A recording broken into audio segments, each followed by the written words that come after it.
All right. Once again, thank you for joining the City of Birmingham Employee Teletown Hall Pension Update with Mayor Randall L. Woodfin. We appreciate you joining us. I want to let you know we appreciate all of your work and your service to the city. So thank you so much for taking the time to talk to us today. My name is Rick Journey. I serve as Director of Communications in the Office of Public Information. I will be the moderator here with the mayor today. Once again, I'll remind everybody, if you have a question during this call, please press 0. We will get to those throughout this time that we have together. With that, I will pause and I will introduce the mayor and let him have an opening comment for you. Good afternoon, Mr. Mayor. Thank you for being with us today. Good afternoon, Rick, and good afternoon to all the city employees. Thank you all so much for participating in this teletown hall. I'll tell you at the beginning that I hope you all, whatever questions you have regarding this topic, please ask us so we can get them answered, because we want to make sure that as employees, not only is your pension fully protected and invested in, but you are armed with factual and knowledgeable information. So with that being the case, I think it's very important for me to start with a thank you.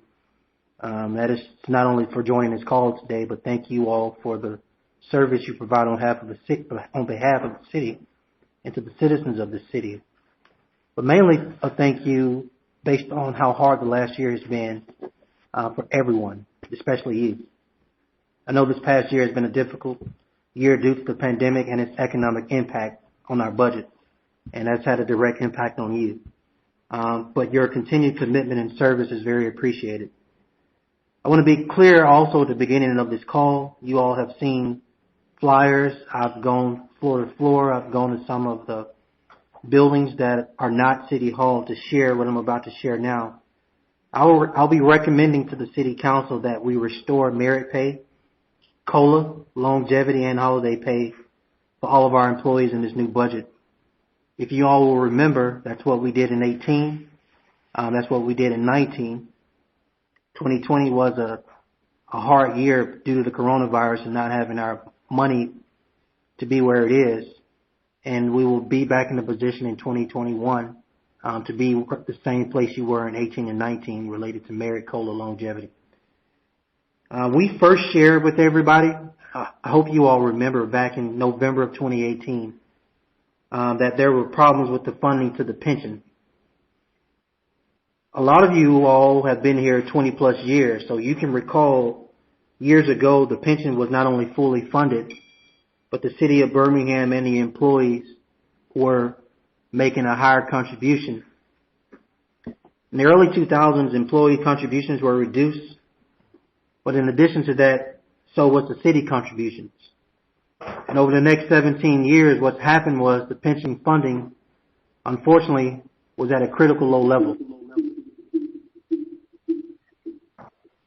So what we've decided to do is respond to this issue since we've been in office, and we've doubled the pension contribution since 2017. Now, when I say we, that's the city of Birmingham doing its portion. Separate from that, there's an actual pension board. The pension board made a decision to recommend some changes, and those changes are now before the House of Representatives down in Montgomery. House Bill 510 would make it a law requiring that future mayors must fully fund the pension. So if you all recall, prior to 2017, the city wasn't putting in its fair portion, and the last thing you will want to happen is that the next mayor would not be required to put in their portion. So whoever's the mayor, whatever the situation is, the new law in Montgomery would make it a requirement that the city fully fund its portion. In addition to that, House Bill 510 restores the contribution employees made when the pension was fully funded. That change equals half a penny. That half a penny is 0.5. Now I want to be clear about something. House Bill 510 does not change your pension benefits. Again, your pension benefits do not change. In fact, these actions protect your pension for many, many years to come. And without doing this, your pension is in jeopardy. On a separate note, restoring your merit pay, your COLA, longevity, and holiday pay in the new budget will offset the changes in the contribution of that 0.5. Also, I know there's some conversation around police and fire. I want to take the time to say why police and fire are set up a little differently. The main reason is police and fire do not pay into Social Security. The city does not pay into Social Security for police and fire because police and fire do not receive Social Security. And so their pension plan is separate from general service employees. As a general service employee, when you retire, you will receive Social Security and you will receive a pension check in retirement. Police and fire will not receive Social Security. Now, I know that's a lot of information altogether that I've shared, but those high-level points I wanted to emphasize to you, and I wanted to take the time to spend this next hour or however long you all need in answering any questions, concerns, issues you have related to us doing everything we can to save your pension. So with that, I'm going to turn it back over to Rick Journey for him to facilitate any incoming questions you all have to put us in the position to answer them. Thank you, Mayor. Once again, I'll remind everybody that's on this call, if you have a question, you can press 0. We're already getting a good number of questions coming in here, but press 0, be patient. We will move through these questions and answer as many as we can. I would also like to remind folks that information about HB 510 and the current situation and the mayor's message today are all located at birminghamal.gov pension. That's birminghamal.gov/pension. That was established back in 2018. It remains there, and we continue to update information there. Mayor, this is a question, and I got a couple of different angles on it, and so I want to start off and ask you this question. It's been reported as part of the American Rescue Plan, which is the federal government, their COVID-19 stimulus plan, that the city stands to get about $148 million. So the question has been asked, with all the money Birmingham is going to get from the government, from the federal government, can't we just use that to plug in the pension? Why do the employees or city or anything have to do anything else to fix it? So it is very true, everybody. The city of Birmingham finally will get federal relief, like all other organizations got in 2020. We're told that the city's lump sum will be $148 million. They have not told us. We're still waiting on the Treasury Department from the federal government to tell us what we can spend the money on. However, in the bill, it was very clear what you can't spend the money on. And I want to say, I got some notes here about the American Rescue Plan.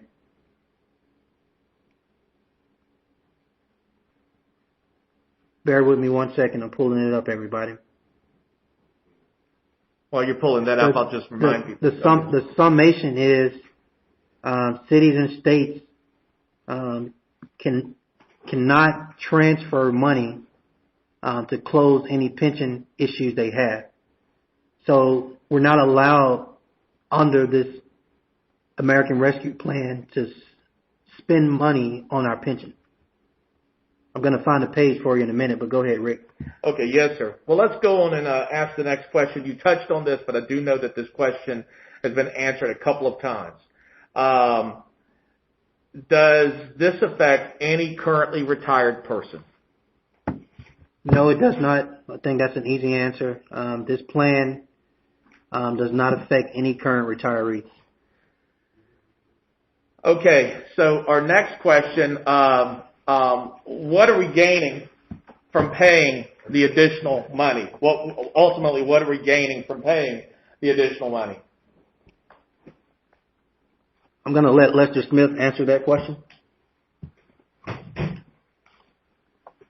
So the main thing that the employees are gaining from paying the additional half a penny is they're ensuring that their retirement will be financially secure when they reach retirement. The main gain in this legislation is that the city going forward will be mandated to fully fund the annual contribution so that the employees will never again have to worry about incurring this situation. All right. Thanks a lot, Mr. Smith. Let's go to our next question. I only heard about one account. Where is the other one? And I think this may be addressed to police and fire and the general services pension.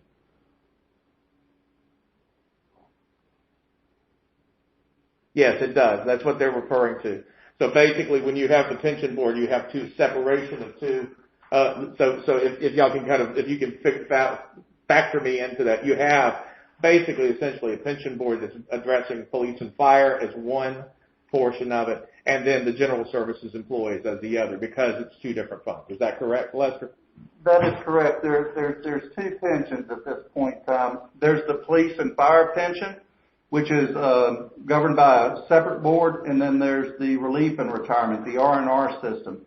The retirement that we're speaking about currently is just the R&R system.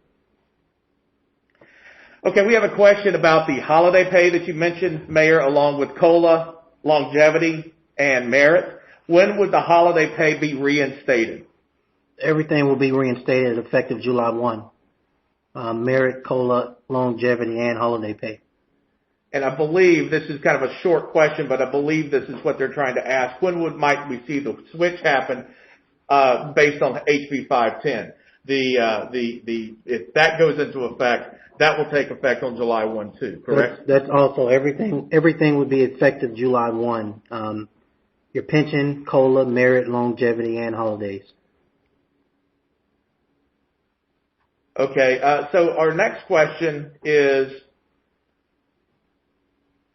pardon me 1 second while we go through these. Some of these are repetitive, so we just got to go through them to find the correct one. Just 1 second.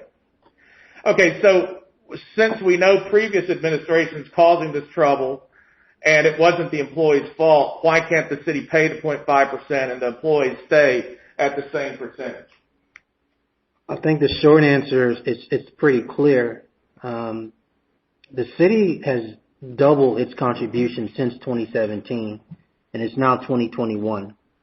So over the last 3+ years, the city has doubled its portion. I think what happened is when times were good, not only did the city stop doing its part, but the employees' contribution decreased as well. And in addition to that, the benefits increased. Well, we're not going to change the benefits, but just like the city is doing more, all of this is shared participation, meaning for us to solve this gap that was created over many, many years, 20+ years. This didn't start over the last 3 years. We had to be in a position for the additional 1.5 covered, that the employees' portion was only 0.5 of the total 1.5 increase. Mayor, we've got a lot of repeat questions, which suggests we have people joining the line who didn't hear your opening comment. Then we will answer again. Yes, so I'm going to jump back onto this question that you answered right off, the first one. I'm wondering if the city is giving the stimulus package that the federal government has announced for the city, and if that money could be used to fund our retirement and get where it needs to be. So the answer is no. The city of Birmingham, it is true the city of Birmingham will be in receipt of a significant amount of federal funding for a bailout and to close our gaps. And we're still waiting on the Treasury Department to tell us what we can spend the money on. But in the bill, they were explicit in some things about what you could not spend the money on. And solving for your pension, putting money in your pension, transferring money in your pension are all prohibited. And so we cannot use any of this money for any of our pension shortfalls. And I also want, along those same lines, again, we have another retiree that's coming in and asking, I retired 6 years ago. Will this affect my pension at all? The answer is yes, in one way. It's going to make sure you continue to get your pension checks. Outside of that, no. This has no adverse effect on any current retiree. And for any future retiree, this definitely guarantees that your pension will be fully funded. Let me be clear, everybody.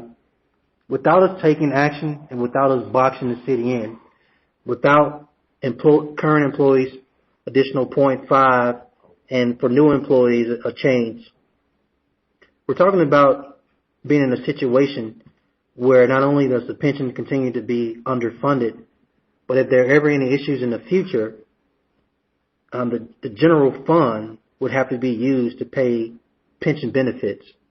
As a city, we can never get there. In addition to that, many cities our size and larger have many pension woes. There is no current benefit. This is all about protecting your future. Every one of you all deserve to retire and not have to worry about, are you going to receive your pension check? That is what all of this action is about. In addition to that, there's been a lot of apples and oranges comparisons about our city versus other cities, what they did, what they didn't do during the global pandemic. So I want to make a note about the pension. Majority of the cities in the state of Alabama are actually at 7.5. Again, majority of the cities in the state of Alabama are at 7.5. In addition to that, these other things like COLA, merit, longevity, these other cities don't depend on sales taxes, occupational taxes, and lodging taxes like we do. So they wouldn't have the same budgetary financial issues we had in the global health pandemic because they're more dependent on, property taxes. So they didn't have the same budget shortfalls, nor do they have 3,500 plus employees, nor does most of their budget, which is almost 3/4, 75%, is actually spent on employees. So the last 25 cents is supposed to be spent on all the city issues for our citizens that they have and having the queue for us to solve on their behalf. Go ahead, Rick. All right, thanks, Mayor. We have HR Director Ms. Jill Medizek with us, and I think she can assist on a couple of these. I think they're fairly quick answers. The first question, is the drop going to be affected by any of this? No, it will not. Okay, so no, it will not. Also, Ms. Medizek, is the unpaid holidays, or will the unpaid holidays affect retirement? They should not. When we calculate retirement payments, it's based on your highest 3-year average over a period of 10 years. So the fact that we had 1 year that some holidays were unpaid should not affect your overall pension. Okay, we have another question. I've seen this several times popping up, and we asked it earlier, so I'll follow up with this. What are we gaining from paying the additional amount? You're gaining the safety net that your pension will be fully funded, not only the day you retire, but most of you all will be retired for many years. So this is designed to make sure the pension is fully funded.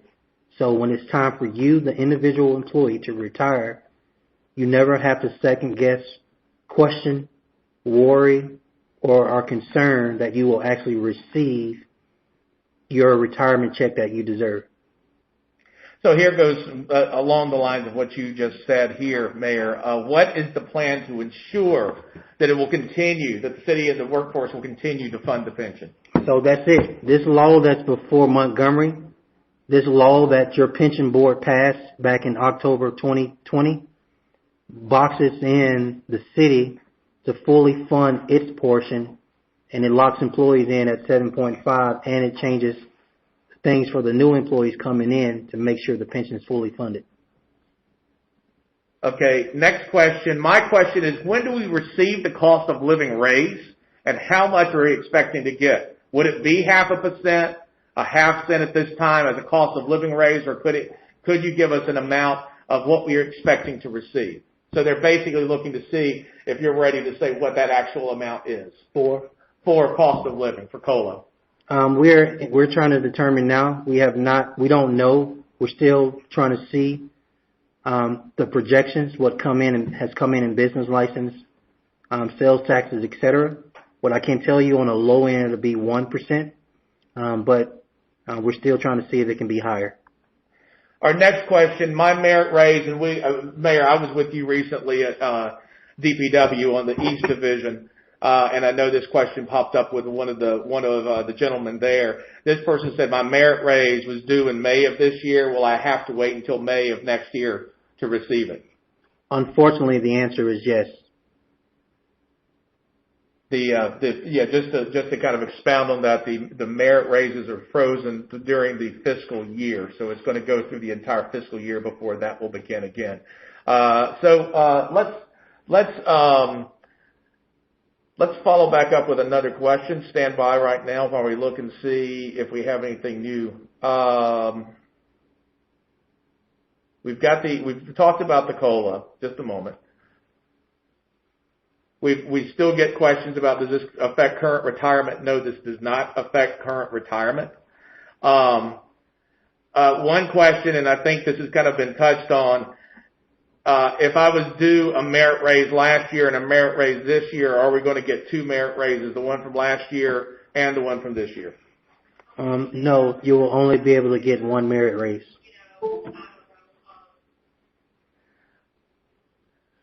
Here's the next question. What was the actual shortfall for this year with the budget? And I'm not sure if this is for the budget or for the pension. I'm not really sure. What's the pension shortfall? So the pension shortfall this year, we're still waiting on those dollar amounts from the actuary. Last year. Last year, I would say that it was somewhere around $8 million. The pension shortfall last year was $8 million. And that was after the additional, if I can clarify that too, that was after the additional increase that we put into the pension. So we have seen over about, since 2018, since 2017, we have seen the contribution from the city more than double to the pension in that period of time, just to identify that. So the next question is, Mayor, why are you doing this now? So I guess this is the moment I'll just be playing with everybody. I was a city employee for 8 years prior to being mayor. I've talked to employees who are still employed, who've been here 30 years and 35 years. I've talked to recent employees. I've talked to a gentleman that's only been here a month. All of our experiences are different. If you've been here 1 month, 8 years, 30 years, or 35 years, or if you like Mr. Cheney, just retired 1 month ago. The point is, prior to 2017, me being in this position, for the last, I don't know, at least 14, 15 years, the can was kicked down the road over and over and not addressing the pension. The city's portion was unfunded year after year. We can no longer be in a position to play around with your pension. Your pension has to be protected. Your pension has to be invested in. And the time is now. The time is now because you don't want the gap to continue to increase in the underfunded portion.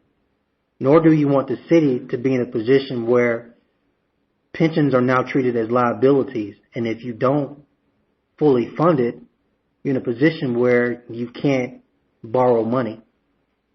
But the main reason I'm doing this is because this is what you deserve as employees. The biggest thank you can get is the day you retire, that you receive a pension check in the form of retirement. In addition to that, the second biggest thank you deserve is that you should never have to worry if your check is going to come. That's why we're doing this now.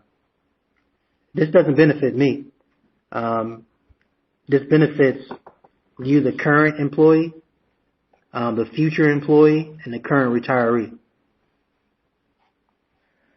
Mayor, our next question is, why when there are employees, this is the question, so I just want to press this. Why when there are employees still furloughed, is the mayor restoring COLA, merit raise, and longevity pay when there are still city employees furloughed?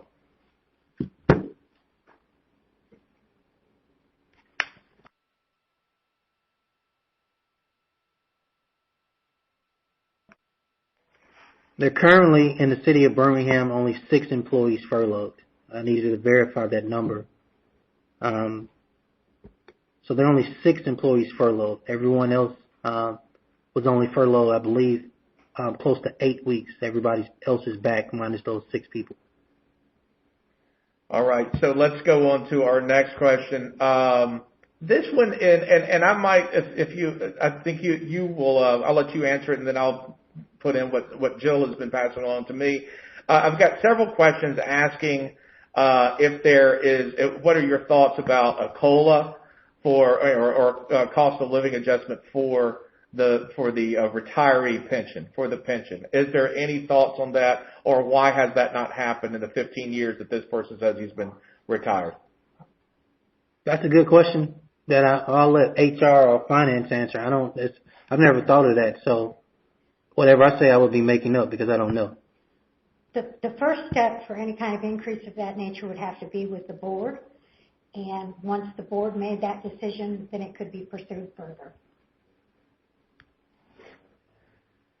So our next question is and this goes back to the $148 million of the federal government. I know this is a broader conversation, but what can you spend the money on, and what are you allowed to spend the money on?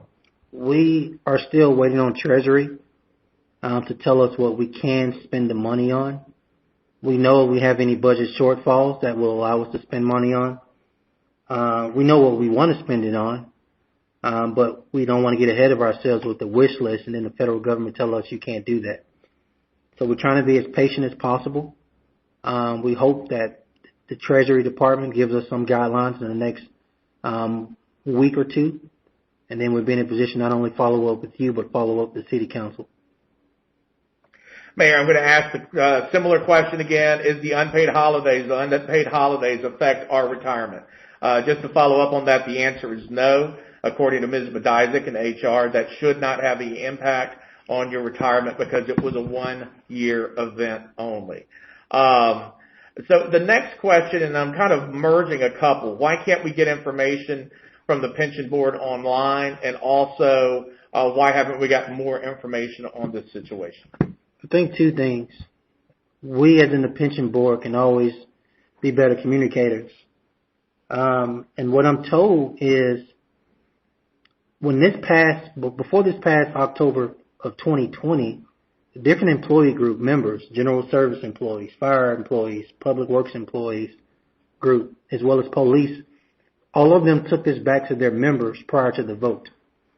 So maybe the board members, we can talk among ourselves related to if the individual employee groups are not receiving information they can, maybe there can be a unified communication effort from the actual board as one body.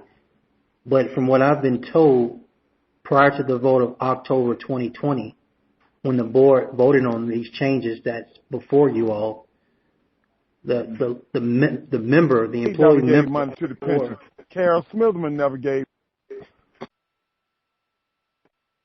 The employee member took that back to the employee groups. So this is a question, and I know this goes to some of the information that's been circulating about this. Does this action, I believe they're asking about HB 510, does this give the city access to pension funds as they see fit? No, it does not. This money goes straight into the pension fund. That's what it does, and it will not affect the city being able to access those. Again, we're getting another question about merit increases, in particular back pay. Can we put in for merit pay from the past year? No, you cannot. But again, I think we need to wait on Treasury Department to tell us what we can or can't do related to that $148 million. Another question, and I'll offer this up to you because it has been a couple of them, is what are your thoughts on how much the COLA raise will be? At a minimum 1%, but we are still in discussions if it can be higher based on the projected revenue we will have this year from our business license, our sales taxes, and our ad valorem. Everybody, don't forget, we're still in the middle of a global pandemic. It's been only 1 year. But this current fiscal year doesn't end to June 30th. And so the business license taxes just came in the month of February, and they're still crunching numbers related to realistic projections. Those projections will tell us can we do more than 1%, but I can tell you it'll be a minimum of 1%. And I want to pass along and go back to one of the questions that was asked to you, Mayor, earlier about information on this. Just a reminder to folks, if you want to follow along on announcements, and we will have some more updates based on the information. We already have this on the website, but we'll have some additional information. You can go to the landing page, birminghamal.gov/pension. That's birminghamal.gov/pension. There you will see a message from the mayor. You will also see a couple of the graphic sheets that have been presented to employees around city facilities, and you will also have a link to the actual bill. So just wanted to let you know that all of that will be in there, and you can find it there, and we will update that again as need arises to make sure everybody is aware of what's going on. Mayor, another question, and this is about the budget. Will the new budget restore jobs? No jobs. The only jobs that were in question were part-time jobs. But there is no question around restoring full-time jobs because no one full-time employee ever lost their job. Okay. There's a difference between a person being furloughed and losing their job. Let's be clear, everybody, about what happened in 2020. Thousands of people in the Birmingham community lost their jobs. Thousands. I mean, like no exaggeration, thousands. Our priority was to keep you employed. We did that.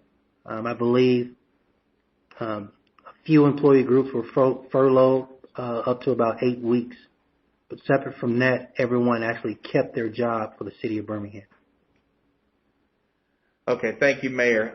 If you here's another question about if you receive a promotion, do you fall into the new pension plan or the old pension plan? Your pension plan, according to Ms. Medizik, would be based on your date of employment. It would not be based on the promotion, but it would be based on when you started with the city. That's correct. Okay, bear with me one moment while we get on to another question. Once again, I will throw this out there just because we're getting a lot of these questions about thoughts well, actually, let me go to this one.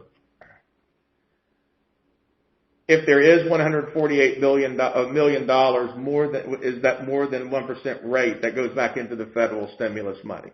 So there's a couple of questions about if that is brought up. I mean, if we've got access to that, is that going to be directly related to what our pay is going to be?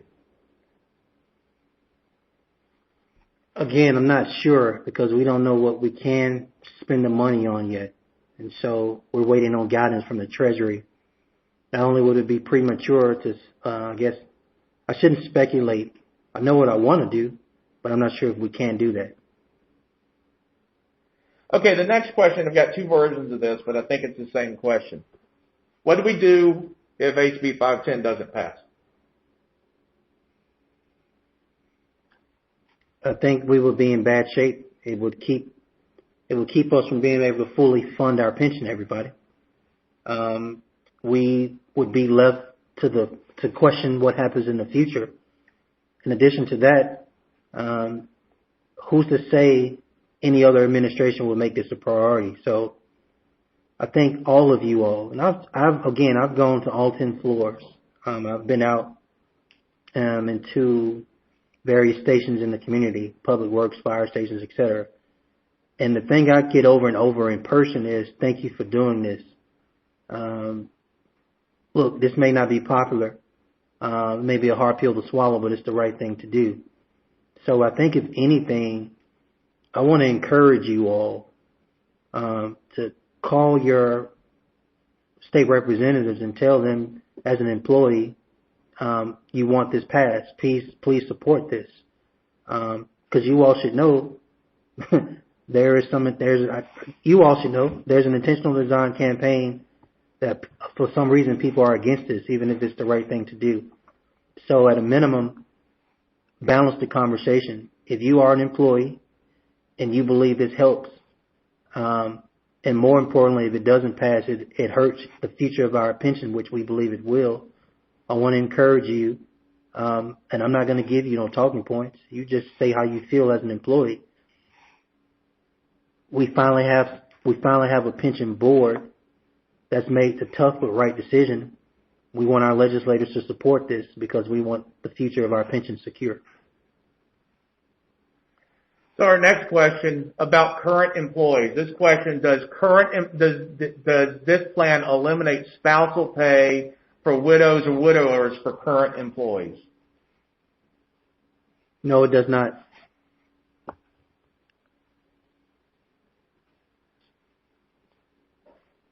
So I'm looking right now to see if we can pull up some more questions. I'm trying to see if we can find some new questions in here. So Mayor, if you'll just give me one moment. And actually maybe just kind of, if you can remind folks again, just kind of recapping as we're moving through what essentially HB 510 does for current employees right now. Yeah, at a high level, everybody, I guess HB 510 makes it law that the city fully fund the pension each year. So the city has to do its portion by law. In addition to that, the only changes for employees is the 0.5%, which is a half a penny increase in contributions. Separate from this, people have been trying to conflate the issue.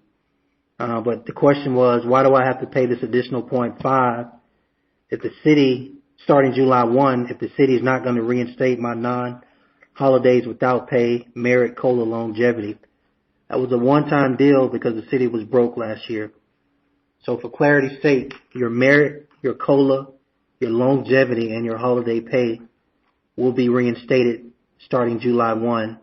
The same time, the pension increase of a half a penny will go into effect. All right, thank you, Mayor. Bear with me for one moment. The question is, has anyone been held accountable for the underfunding of the pension? What measures have been put into place to ensure that won't happen again? Well, listen, two notes. I can't speak to prior administrations, mayors, and councils who didn't put in the city's portion of what it was supposed to do. There's something else you all should remember.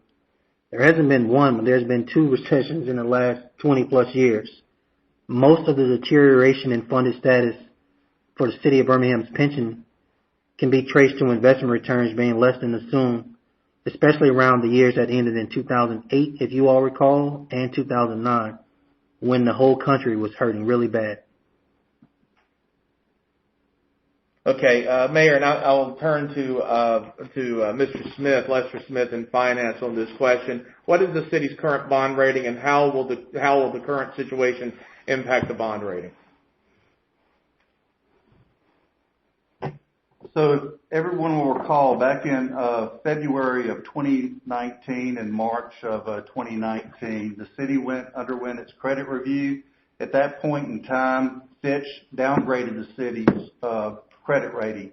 In addition, Moody's came in March and they took the city from a stable rating to a negative outlook. If the city continues, and Fitch and Moody's both said this in their findings, if the city continues to underfund the pension, then its credit rating will continue to be in jeopardy. All right, thanks a lot. Mayor, here's a question, and this goes to something very similar that was asked earlier, but this one's very straight off. Curious, were pension funds used for the downtown stadium? No. Y'all still talking about the stadium? All right, let me say it real plain for you.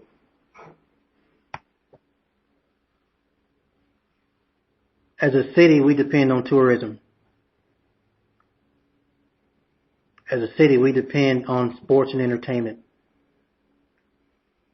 And many of you all love to get in your car and travel to other cities to be entertained. The conversation around the stadium has been talked about for 40 years. There was a debate back in 2017, and the question was asked of me before I became mayor, do I support a new stadium? The answer was yes. I said with the following exceptions. The city of Birmingham should 100% pay for it. And we're not going to talk about it forever. We're either going to do it or not do it. And so the city of Birmingham pays $3 million into it. The Jefferson County, that makes up 5 county commissioners, pay $1 million into it. The state legislators passed a bill related to car rental tax that pays into it. And the private sector pays into it. And so a $180 million stadium that's in our city limits, where we reap the majority of the benefits related to the taxes around it, related to tourism, related to bars and restaurants, etc. We paying 50% of the stadium costs because it nets additional revenue to make sure we can take care of the things in the city we want, which is separate from us enjoying sports and entertainment.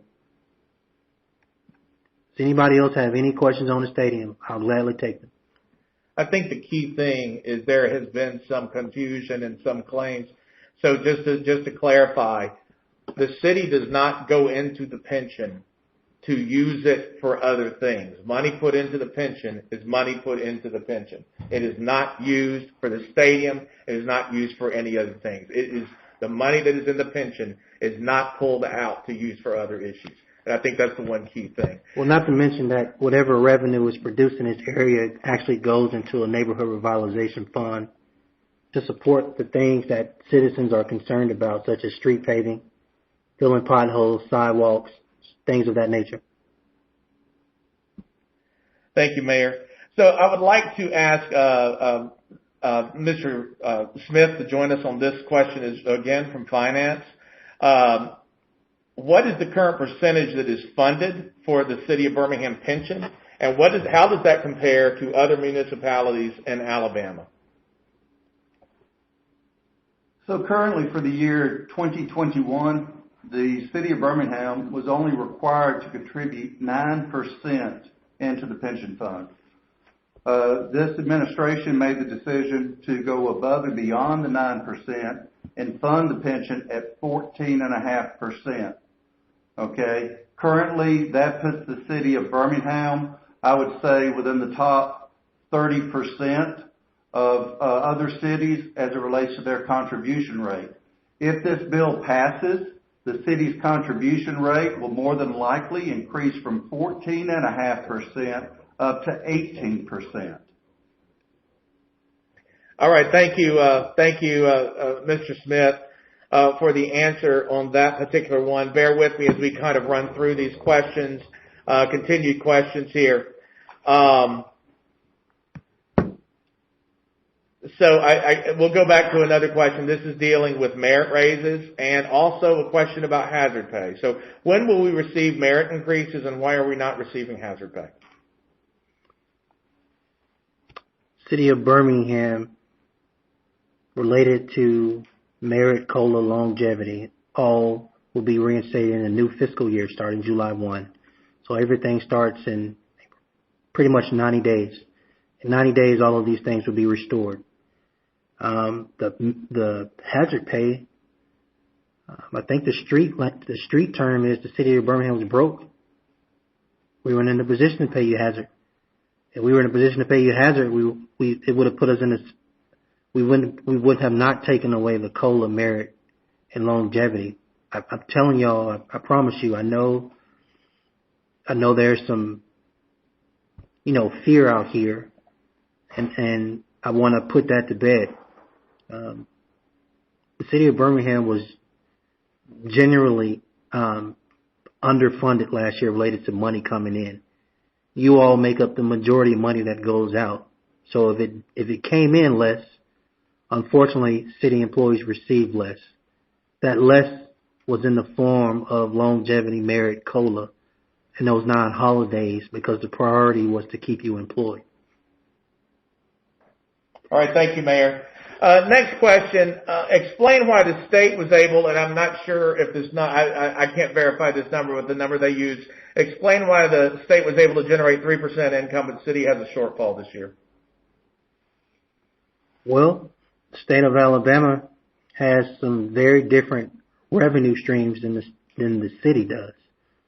For example, I want to say they put the penny on the, the gas tax. That allows some additional revenue stream into the state. There were other things in the state revenue-wise that the city didn't have the luxury, as far as number of cars sold and all of those things.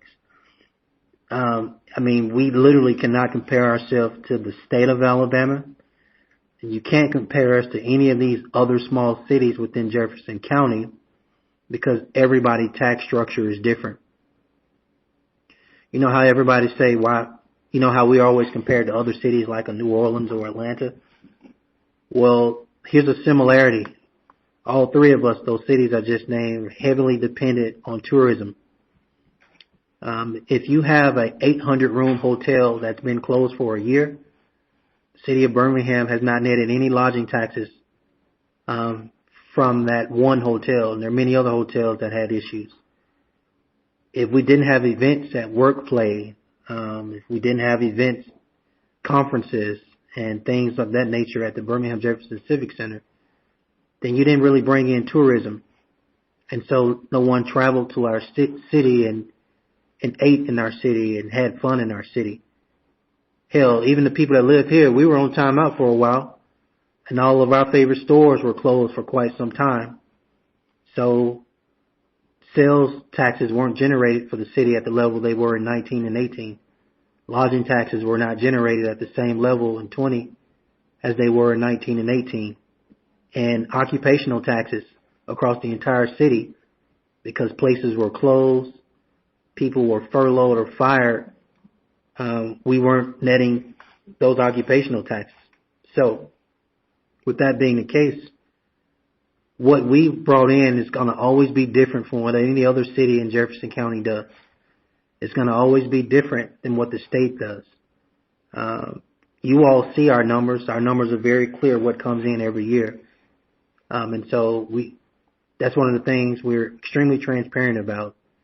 But I just want everybody to realize it gets very slippery when you compare us to other cities, because other cities are not necessarily dependent on sales taxes, occupational taxes, and lodging taxes the same way the city of Birmingham is, based on size, based on population, based on needs, based on how many employees they have.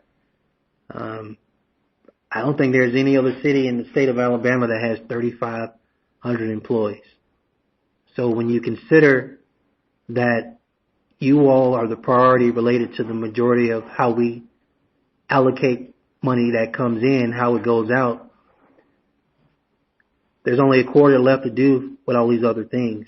So less money came in, but for the state, more money came in. Mayor, this question goes to the season we're in right now. After the election year is over this year, what is being done to ensure COLA remains and merit raises remain?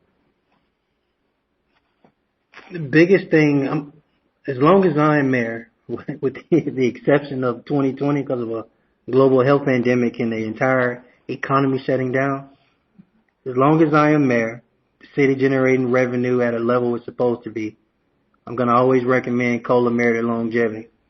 You all remember in 19, the COLA was delayed, but you end up getting it. But I'm always fighting to make sure you have your benefits. I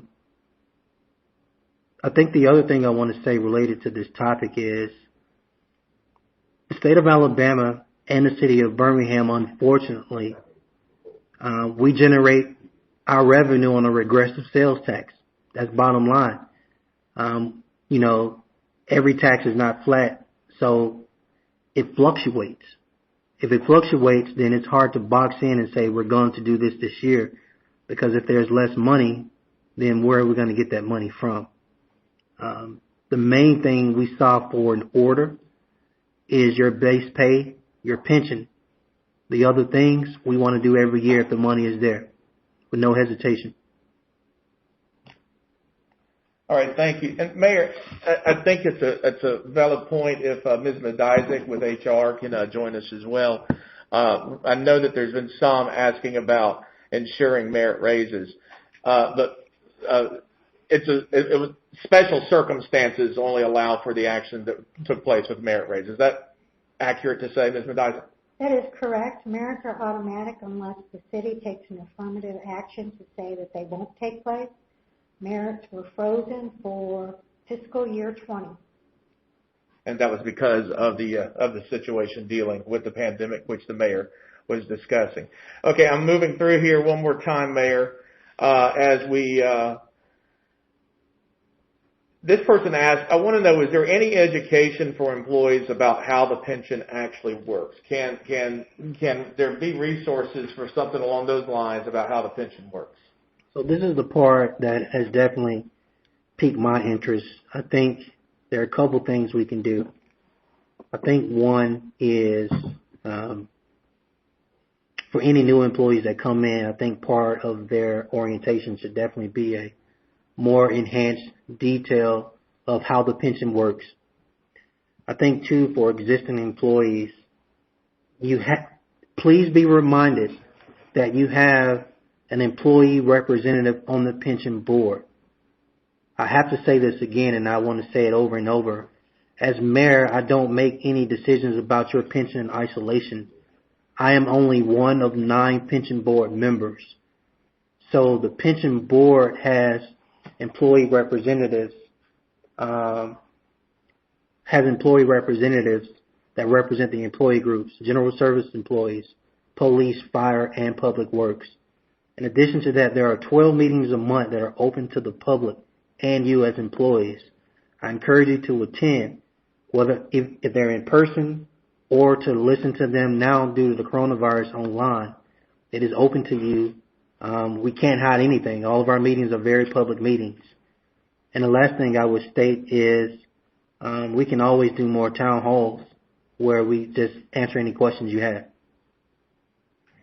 There was a question, and I think it's worth repeating this one. This was a question dealing with when will we receive our COLA? When would we receive the COLA, longevity, merit, and holiday pay that you discussed? Starting July 1. And that would be the same for the HB 510. When passed, it would go into effect on July 1 as well. Let me see if we can give me 1 second as we kind of move through here and find another question. Bear with me on one moment.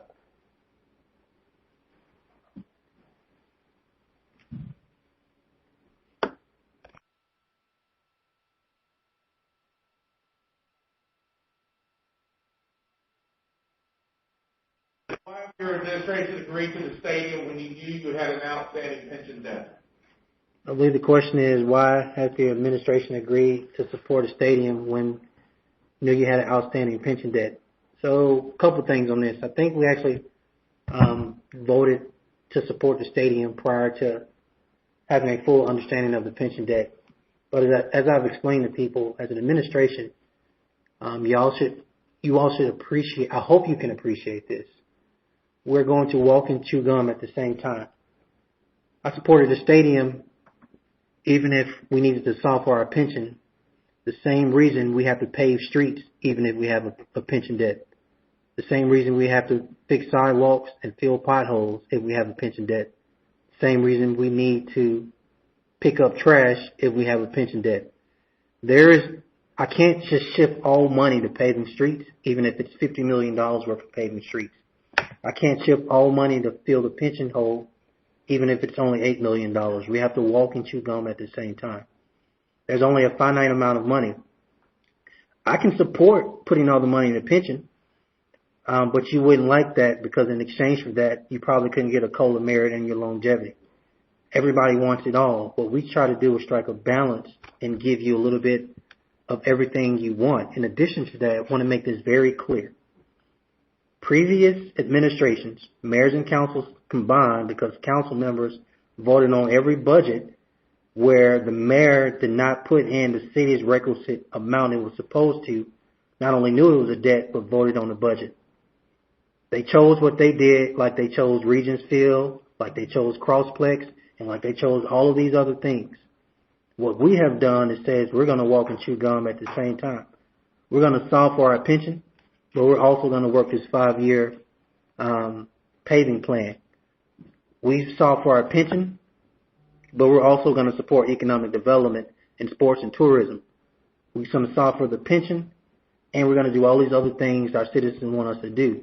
So we're going to walk and chew gum at the same time. With that, Mayor, we have come up on the time. I was wondering if there was any final words you would like to. I will say before I ask you that, just a reminder to folks. Once again, you can go to birminghammail.gov/pension, and you can see the legislation there. You can also see information about how essentially a half-cent increase in the contribution for you as an employee based on where your payroll, where your pay scale is, how that would factor in. So you can look and you can see that as well in some of the graphics that are provided there. And that's where we will put additional updates. With that, Mayor, I would like to see if you have any final comments. Yes. One is thank you all for attending this teletown hall on our pension.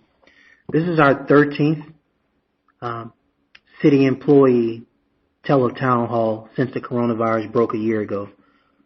And so I'm glad we had this channel to communicate with you all. 2, I want to dig deeper on the actual pension liability issue. We have to solve for this issue, everybody, because the current liability is actually, the debt is $1 billion. We have one priority here, and that is to make sure our current retirees and for every city employee that currently we have, that when you retire in dignity, and that you never have to question or be worried if your pension check will be here. The other note is this. This bill before Montgomery is very important. Your voice is very important. I ask that you activate your voice, especially if you hear any crazy noise out here that we're taking away your benefits, which I think you all know is not true. So it's important that if you all want to participate, you simply just tell your legislator or request to them that they please support this legislation because it goes to protect your pension. The last thing I'll note is this. You all, there's a history in this community that's unfortunate, and a lot of that history consists of a fast rumor mill.